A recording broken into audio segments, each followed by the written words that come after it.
studies. What did you do? I went to school. Then in assembly, I was the first one to go to ground. What? You were the what? First one to go to? Go to the ground. The ground? What does that mean? For the assembly. For the assembly. What's an assembly? Assembly is the... Assembly, oh yes, yes. First to go to the ground. Is that good or bad? Good. Okay. And then what happened? Then we had our elections today. Yeah, are you president now? No? That's a mistake on the part of the school.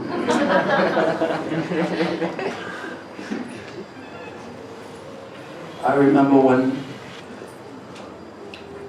I was in the 6th grade, there was elections for who was going to be the president of the 6th grade class.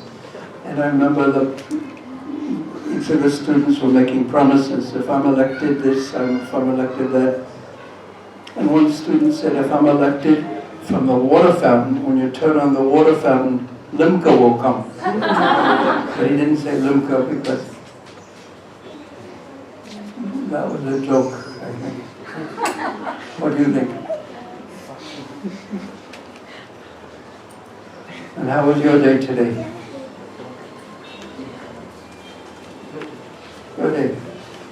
That's good too. Ordinary day I went to office. How many hours did it take you in traffic? 2 hours to and fro. 1 hour each way. You were lucky. Today I had my first experience of Bangalore traffic. It was so exciting. So, raise your hand if you chanted Japa this morning. And raise your hand if you tried your best to improve your Japa. And raise your hand if your Japa was improved this morning. No? You did okay?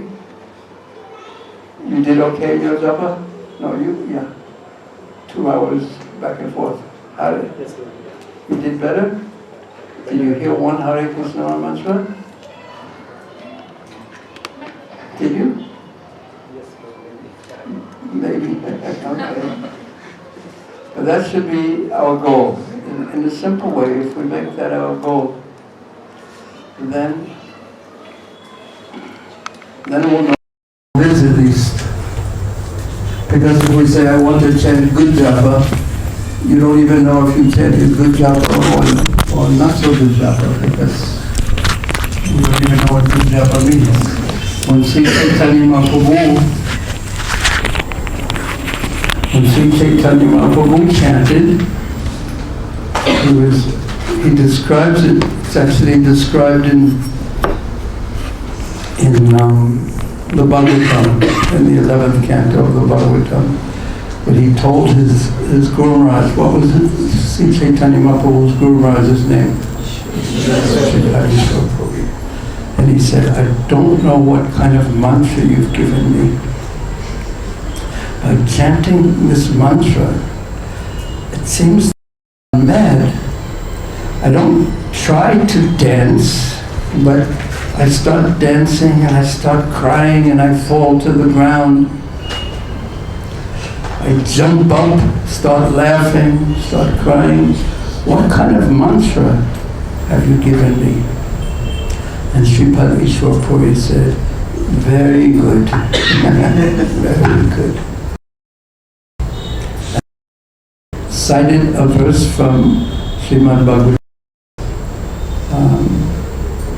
Evam vrata supriya namakirtya jato naraga jititya pasyat yito roditi raudi gayanti madhavan vrityati lokabaya.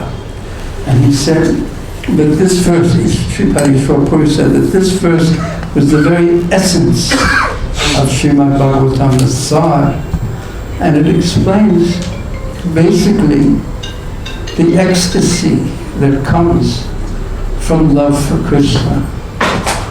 This verse explains that when one has love for Krishna, Sapriyam Evam Vrata, Sapriyadama Kirtya. The one chants the holy name of Krishna, the holy names that are Priyanama, very dear to him. Jato Raga Judicita Uchaya. He starts laughing, he starts dancing, he starts falling to the ground. And Lokabhaya, he doesn't care what people think about him. Because it's such an overflowing of the soul's natural relationship with Krishna. And the soul becomes in ecstasy. It's like, and why did he fall to the ground? It's like if you raise your hand if you ride a motorbike, or a scooter, or a motorbike. Scooter. You're very brave. But if you imagine if you put a jet engine on a motorbike from an airplane, that bike wouldn't be able, it's not built to hold that kind of power. So similarly, the material body is not built to hold the kind of power that the soul in ecstasy exhibits. So it falls to the ground, tears come flowing from the eyes. And this is actually the teachings of Sri Chaitanya Mahaprabhu. That Mahaprabhu exhibited this, the ecstasy of love for Krishna in the mood of Srimati Radharani. Virahavav. What does Virahavav mean? Separation. So now we are separated from Krishna, but basically we don't care. Other things in our life are important to us. We have turned our back on Krishna, basically. You know that verse, Krishna Bhule Se Jeev Annadiya Bahimukh. Bahimukh means we turn our back on Krishna. And we don't really want to have a relationship with Krishna. And the purpose of sadhana bhakti is that we turn again towards Krishna, towards our relationship with Krishna. And one of the main, or we could say the main process of turning towards Krishna is the chanting of Krishna's holy names. So when we chant Krishna's names, we try to listen, we try to show Krishna that we want to be with him, that we want to awaken our relationship with him, that we no longer want to turn our back on him. Here's one of my favorite demonstrations on now when I'm going. Yesterday I had one devotee talk to me and I wasn't interested in hearing. And it was very insulting. But he was the only one who felt insulted. Now I'm going to insult everyone in the room. Because I'm going to... don't worry, I won't insult you. I'm going to turn my back on you. Now, same thing, I'm only playing. But how does it feel when someone turns their back on you? Well, what's your name? And where did you come from? Did you come from Goloka Vrindavan? What is your name?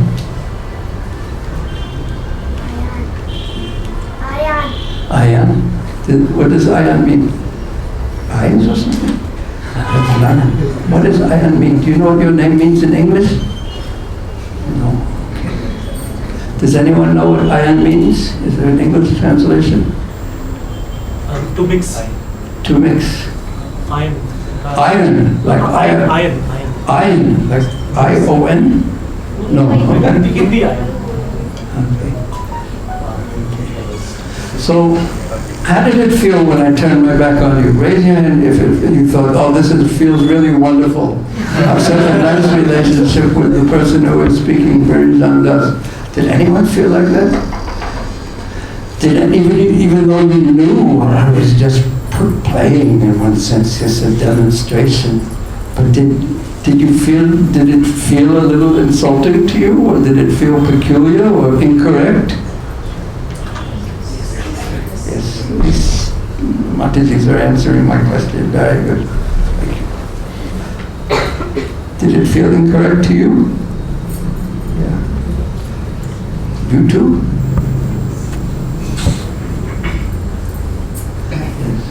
So we want to turn towards Krishna.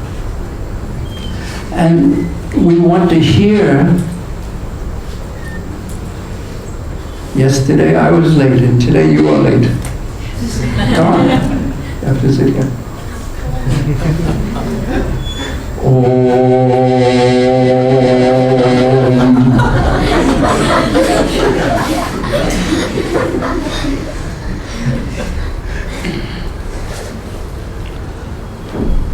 So we want to hear Krishna's name, but also, if it comes naturally while we're chanting, we want to express to Krishna that, please accept me as your servant. For so many days, for so many months, for so many years, and even for so many lives, I've turned my back on you. But now I want to turn towards you. And turning towards Krishna means turning towards our relationship with Krishna. And our relationship with Krishna is Jivera Surupoi, Krishnaya Nityada. We are Krishna's servant. And if we turn our back on Krishna and try to become master instead of being a servant, we still end up in serving. We still serve. It's just unavoidable that we serve, because that is our constitution, that is our natural position, that we serve. We want to be masters, but we end up serving. It's just unavoidable, because this is what we are, we're servants. This is very difficult to accept for a conditioned soul. And not only are we servants, who's a good mind reader? Who can guess what I'm going to say? Not only are we servants, but yes, something like that. Very good. You're very good at reading minds.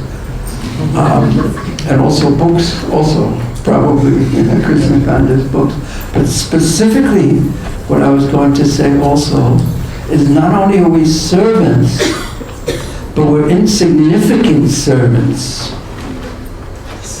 Insignificant.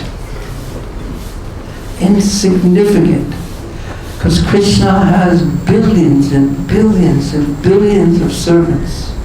And all we could be is just one of those servants. And not only that, serving those who serve Krishna, who serve Krishna, who serve Krishna, who serve Krishna.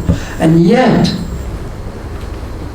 the amazing thing is that when we serve in that way, due to deep affection for Krishna, we serve those who are more expert at serving Krishna. If that is our mood, Krishna will directly relate to us.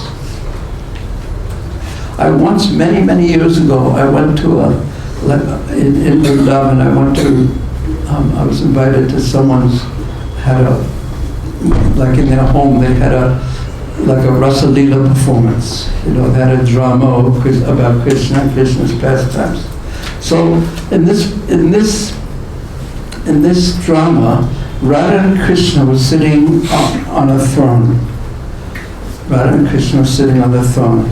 And the Braja Gopikas were performing dramas of Radha and Krishna's pastimes for the purpose of giving pleasure to Radha and Krishna. This was the drama.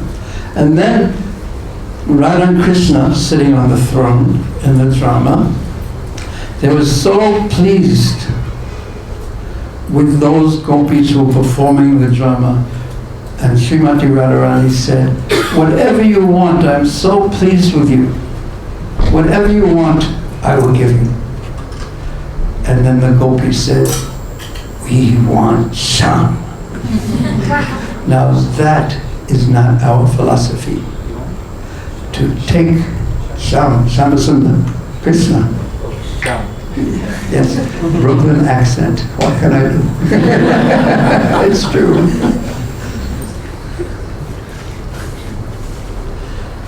That is not our philosophy, to take Krishna from Srimati Radharani, because and try to enjoy Krishna ourselves. No.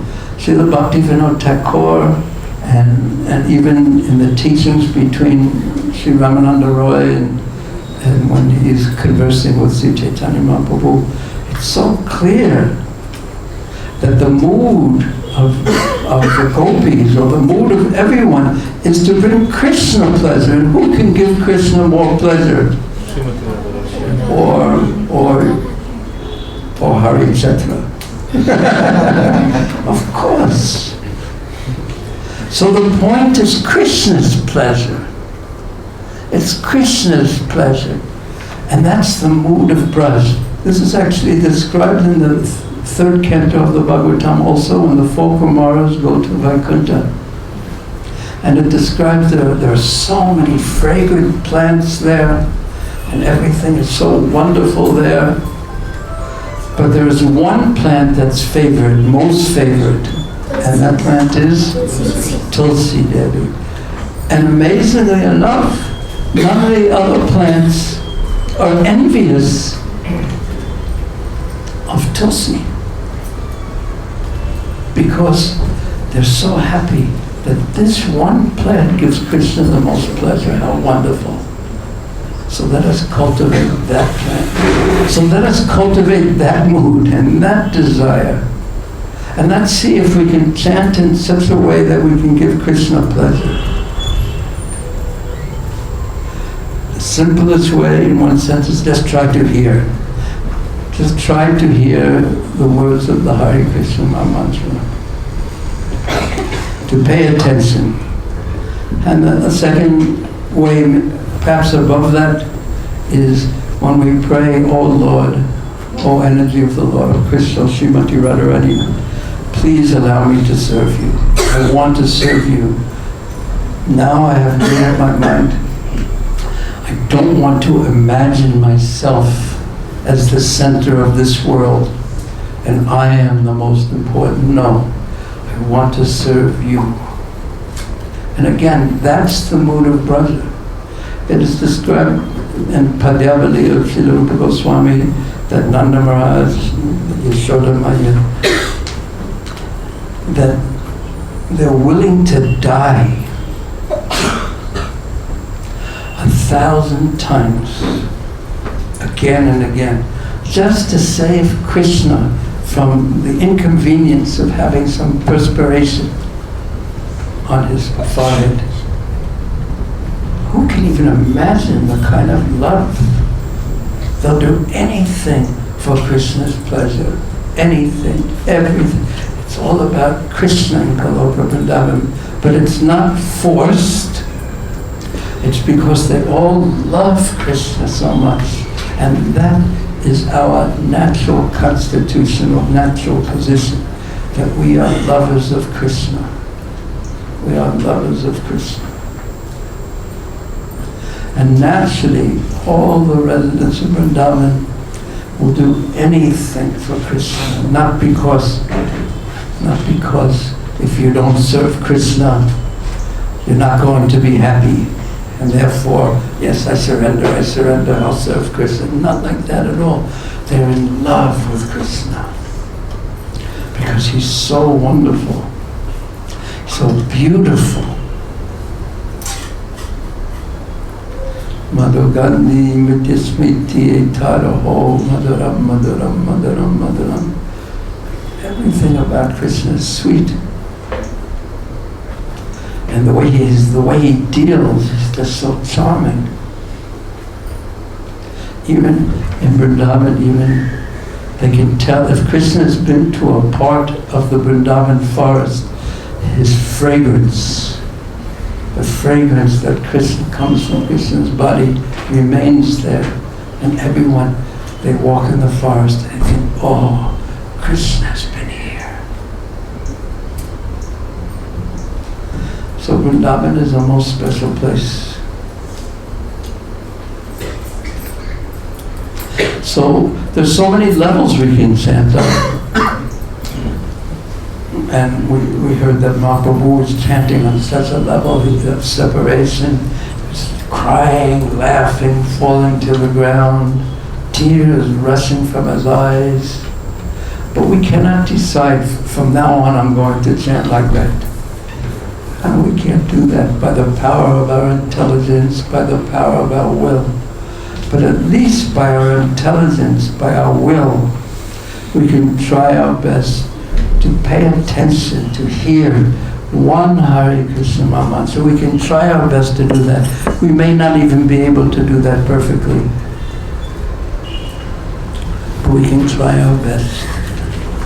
And Krishna sees the attempt that, oh, my devotee is trying to be with me.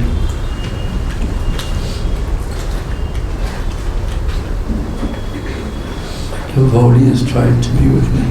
Okay, so everyone take out your beads. Raise your hand if you weren't here yesterday, in yesterday's class, if you weren't here. Okay, so what we try to do is first we prepare our mind before chanting Japa. Because if we just carry into Japa all the thoughts that we have during the day, we won't get very much result. It's wonderful, of course, but we won't get very much result. And then we'll be dissatisfied. But if we think that this is so fortunate, this is a special time, this is a time when I'm going to try my best to be with Krishna in the form of the holy names. We'll just try our best to hear. And if we can hear one Hare Krishna mantra, we keep it simple, our goal, keep it simple. We are very fortunate. So try to hear one Hare Krishna mantra beginning with the word Hare, Hare Krishna, Hare. Just try your best. And be determined to try your best. And understand that how many times in the last week, or even the last month, or maybe even in the last year, you were thinking, this is my time to be with Krishna. I don't have anything else to do. It's a very rare time. So let's take advantage of this rare time by trying our best. So while we're chanting, I'll speak some of the times and try to remind us to bring our back to this simple goal of being with Krishna in the form of His holy names. And also today is the 11th. One time, the first letter I wrote to Prabhupada, you know what I asked him? Do you know? Do you know? Do you know? Do you know? Any other mind readers? I asked him, why do we observe Ekadasi? And try to chant more and not eat grains and minimize our material needs and focus. And Srila Bhaktivinoda Thakur said, Madhavatiti Bhagati Janani, that devotion comes from Ekadasi. So I asked Prabhupada that, and his answer was, because it's the 11th day of the moon. That's why. Okay.